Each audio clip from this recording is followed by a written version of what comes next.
இறங்க முடியாது. இறங்கலனா உங்களை நேரா இட்டுன்னு போய் எங்க விடணுமோ விடுங்க. வாங்க போலாம். எங்க விடுங்க? வாங்க போலாம். பேசுறேன் தெரியுமா? நீ யார்கிட்ட பேசுறேன் தெரியுமா? இப்ப காமிக்கிறேன். இரு. என்கிட்ட நடந்துக்கிட்ட விதத்துல நான் அடிச்சது என்னோட தற்காப்புக்காக அடிச்சேன். என்ன பண்றீங்க நீங்க?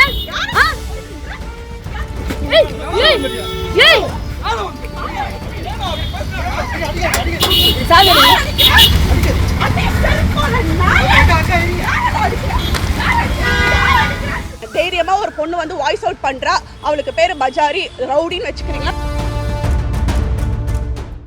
ஆக்சுவலா என்னன்னா, அவர் வந்து நான் ஆல்ரெடி குறிப்பிட்டிருப்பேன். என்னோட தோழி ஒருத்தங்களை ஏற்றும் போதே அவர் வந்து மேப் ஆஃப் பண்ணிட்டாரு. நான் என்ன நினச்சேன்னா, யூஸ்வலாக சென்னையில் வழி தெரிஞ்சவங்க அப்படி போகிறாங்க தான் நானும் விட்டுட்டேன்.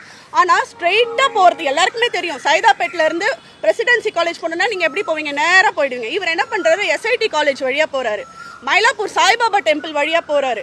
அப்போ தான் எங்களுக்கு டவுட் வந்து கேட்குறோம், எதுக்கு நீங்கள் இப்படி சுற்றி போகிறீங்க அப்படின்னு நாங்கள் கேட்குறோம். அப்படி கேட்கும் போது தான் நீங்கள் கொடுக்குற 150 ரூபாய்க்கு இவ்வளோ தான் ஓட்ட முடியும்னு சொல்கிறாரு. அங்கே தான் ஆரம்பிக்குது பிரச்சனை. ஓகேங்களா? அப்படி சொல்லி தான் ஒரு பாயிண்ட்டுக்கு மேலே கரெக்டாக அந்த டாமினிக் ஸ்கூல் கிட்ட நிறுத்துறாரு. நிறுத்திட்டு இறங்குங்கடி அப்படின்றாரு. அப்போ அந்த வீடியோ பாருங்க, உங்ககிட்ட முழு வீடியோ இருந்ததுன்னா அதை தயவு செஞ்சு கட் பண்ணாமல் போடுங்க. இறங்குங்கடின்றாரு. அப்போ தான் நீ யாரை பார்த்து வாடி போடி சொல்கிற, உரிமையில் பேசுகிறேன்னு சொல்லிட்டு நான் சைமல்டேனியஸாக 100 கால் பண்ணுறேன். 100 கால் பண்ணும் போதே நாங்கள் வீடியோ எடுக்கிறோன்னு பார்த்துட்டு, மேடம் ப்ளீஸ் இறங்குங்க. மாடுலேஷனே மாறுது. ஃபஸ்ட்டு பார்த்த வீடியோ அவர் பார்க்கல, திரும்பி பார்க்கும்போது வீடியோ எடுக்கிறது தெரியல. அப்போ இறங்குங்கடின்றாரு. நாங்கள் வீடியோ இறங்கி வந்து அவர் எடுக்கும்போது மேடம் ப்ளீஸ் இறங்குங்கன்றாரு. ஆட்டோமேட்டிக்காக ஒருத்தவங்க வீடியோ எடுக்கும்போது மாடுலேஷன் எப்படி மாறுதுன்னு பாருங்கள். ஸோ நான் திருப்பி சொல்கிறேன், இங்கே ஆட்டோ டிரைவருக்கும் பொலிட்டீஷியனுக்கும் சண்டை கிடையாது. ஒரு ஆணுக்கும் பெண்ணுக்கும் சண்டை இல்லை. இது வந்து ஒரு தனிநபர் என்கிட்ட நடந்துக்கிட்ட விதத்தில் நான் அடித்தது என்னோட தற்காப்புக்காக அடித்தேன். அதே நபர் காவல்துறையில வாக்குமூலம் கொடுத்திருக்காரு. இதுல வந்து நான் எதுவுமே அவங்க டிஸ்டர்ப் பண்ண கிடையாது. அவங்க தான் வந்து ஃபர்ஸ்ட் திட்டினாங்க. அவங்களுக்கு தேவையான இடத்துல அவங்க வீடியோ எடுத்தாங்க. எதுக்கு சார் எடுக்கணும் சொல்லுங்களேன்? அவங்க வீடியோ எடுத்தாங்க. அவங்க தான் ஃபர்ஸ்ட் அடிச்சாங்க. அவங்க தான் செல்ஃபர் அடிச்சாங்கன்னு சொல்லிட்டு காவல்துறை வாக்குமூலம் சொன்னதா போலீஸ் எடுத்து. இப்போ வீடியோ இருக்கு சார். ஃபுல் வீடியோ இருக்கு. சரிங்களா? நான் என்ன சொல்றேன்னா, நானே குற்றம் செஞ்சுட்டு நானே வீடியோ எடுத்து நானே எதுக்கு பிரஸ்ஸுக்கோ இல்லை லீகலாகவும் நான் ஏன் ஃபேஸ் பண்ண போறேன்?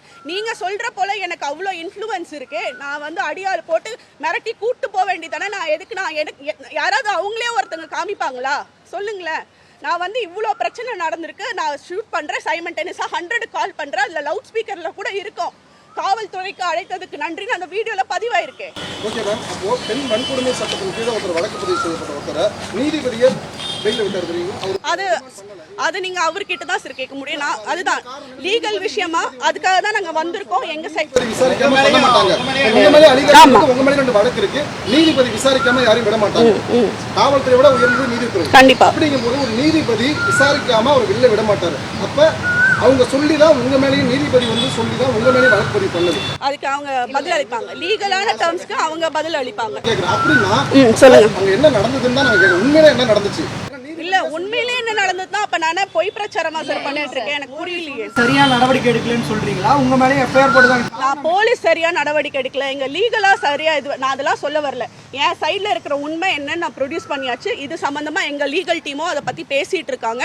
இங்க யாரு சரி தப்பு, நான் எங்க போலீஸையும் குற்றம் சொல்ல வரல, லீகலாவும் நான் குற்றம் சொல்ல வரல. என் சைடு இருக்கிற நியாயத்தை எடுத்து வைக்கிறதுக்கு வந்திருக்கேன். அதுக்கான ப்ரூஃப் என்கிட்ட இருக்கு. நீங்க வந்து என்ன நல்லவளா கெட்டவளா நீங்களே என்ன வேணாலும் யோசிச்சுக்கங்க. தைரியமா ஒரு பொண்ணு வந்து வாய்ஸ் அவுட் பண்றா, அவளுக்கு பேரு பஜாரி ரவுடின்னு வச்சுக்கிறீங்களா, வச்சுக்கோங்க தாராளமா. எனக்கு பிரச்சனை நடந்தது, நான் அதுக்கு எதிர்த்து போராடினேன். என்கிட்ட உண்மை இருக்கு, அவ்வளவுதான்.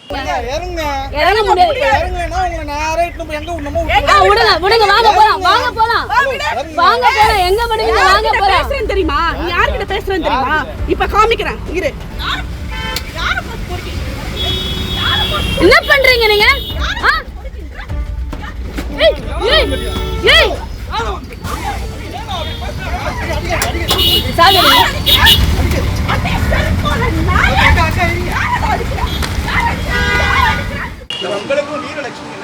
இல்ல மேம் தெரியல சார். நான் ஃபர்ஸ்ட் இத கிளாரிட்டி பண்ணிட்டேன் சார். அவங்க லீகலா ஏதோ கிளாரிஃபை பண்ணுன்றாங்க. கிளாரிஃபை பண்ணிடுறேன். ஏன்னா வந்து ஒரு பெண் வந்து நார்மலா வந்து நீங்க பேசுறது என்னன்னா யாரா இருந்தாலும் தட்டி கேட்கணும். நம்ம வந்து தட்டி கேட்கறத விடுங்க, நம்மளை யாராவது அடிச்சா கூட வாங்கிட்டு வரணுன்றதுக்காக தான் இப்போ வந்து இப்போ வரைக்கும் பெண்கள் வந்து பாதியில முக்கால்வாசி பெண்கள் அப்படிதான் இருக்கும். சரிங்களா? ஒருத்தர் அடிச்சாங்க சார், நீங்க யோசிச்சு பாருங்களேன். நம்ம இப்போ நார்மலா வண்டியில போகும்போது எத்தனை பேருக்கு ஆட்டோல வந்து என்ன இப்போ பேசுறதுலாம் இருக்கு. அதையெல்லாம் தாண்டி ஒரு பெண்ணை வந்து ஒருத்தர் தாக்கப்பட்டிருக்காங்கன்றது வந்து ஒரு சரியா இல்லாம தப்பா போயிருக்குன்னு தான் சார் சொல்றேன்.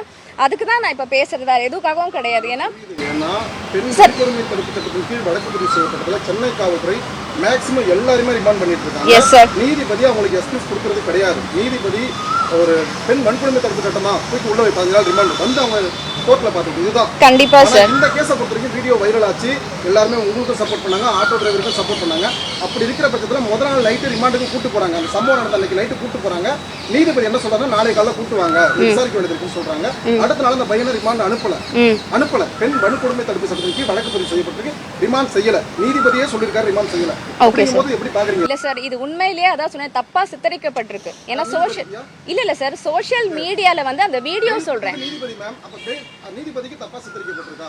கண்டிப்பா.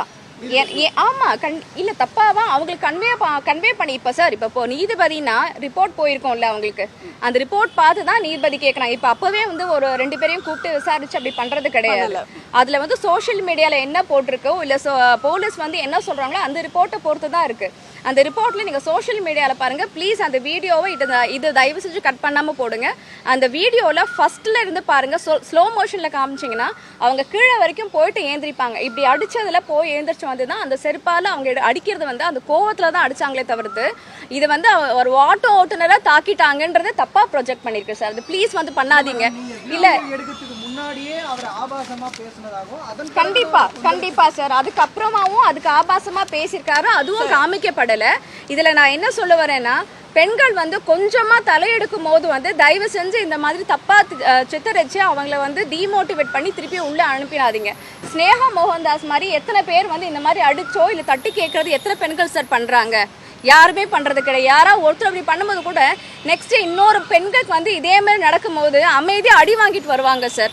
நம்மளோட பெண்கள் நம்மளோட வைஃபை வச்சுக்கோங்களேன், நமக்கு ஆத்திர அவசரத்துக்கு ஆட்டோல போறோம் இல்ல வேற எதுல ஆட்டோன்னு வேண்டாம் சார், காரே இருக்கட்டும் பைக் இருக்கட்டும் என்ன வேணா இருக்கட்டும், இப்ப ரேப்பிடோலாம் வந்துருச்சு. அப்போ வந்து யாராவது ஒருத்தவங்க தப்பா பேசுறாங்க தப்பா பிஹேவ் பண்றாங்கன்னா இது எப்படி போயிடுதுன்னா நம்ம அமைதியா வந்துடணும்னு போயிடுது. ஏன்னா ஒரு பெண்ணுக்கு வந்து சார் நான் இது பர்சனல் ஒப்பீனியனா சொல்றேன், ஒரு பெண் வந்து ஒரு கற்பழிக்கப்பட்டாலோ இல்ல செக்ஷுவல் ஹராஸ்மெண்ட்டோ பிசிக்கல் ஹராஸ்மெண்ட்டோ பண்ணின அப்புறமா நம்ம வந்து ரெஸ்ட் அண்ட் பீஸ், ஐயோ இப்படி பண்ணிட்டாங்களே அப்படின்னு சொல்லிட்டு நம்ம மெழுகுவத்தி ஏத்திட்டு போறோம் இல்லையா, அதுதான் சார் அதுதான் வந்து மக்கள் வந்து சரின்னு நம்புறாங்கன்னு எனக்கு தோணுது. ஏன்னா இவங்களுக்கு நடந்ததுல நான் பர்சனலா வந்து கமெண்ட்ஸ் பார்க்குறேன், எனக்கு ரொம்ப ரொம்ப கஷ்டமா இருந்துச்சு. ஏன்னா அப்போ நடந்தப்போ எனக்கு உடனே கால் பண்ணாங்க. இவங்க கால் பண்ணி லக்ஷ்மி இந்த மாதிரி ஆயிடுச்சு அப்படின்னு சொன்ன உடனே நாங்கள் போலீஸ்க்கு கால் பண்ணுங்க நான் சொல்லியிருந்தேன். ஏன்னா இது ஒரு பெண் வந்து வெளியில வரும்போது இப்படி பண்ணீங்கன்னா மற்ற பெண்கள் எப்படி வந்து நம்பிக்கையா இல்லை வந்து பயம் இல்லாமல் எப்படி சார் வருவாங்க? ஏன்னா அப்போ நம்ம ஒருத்தர் ஐயோ நம்ம அடிச்சிட்டாரு தப்பா பேசிட்டாருன்னா ஐயோ நம்ம திருப்பி அவருங்க ஏதாவது பேசினா நமக்கு பிரச்சனை வந்துருமோ, நம்ம மேலே எஃப்ஐஆர் ஆகிடுமோன்னு தான் பயப்படுவாங்க. ஸோ தயவு செஞ்சு இதை கொஞ்சம் சரியான முறையில் வந்து மக்களுக்கு இதை எடுத்து சொல்லணுன்னு தான் என்னோட வேண்டுகோள்.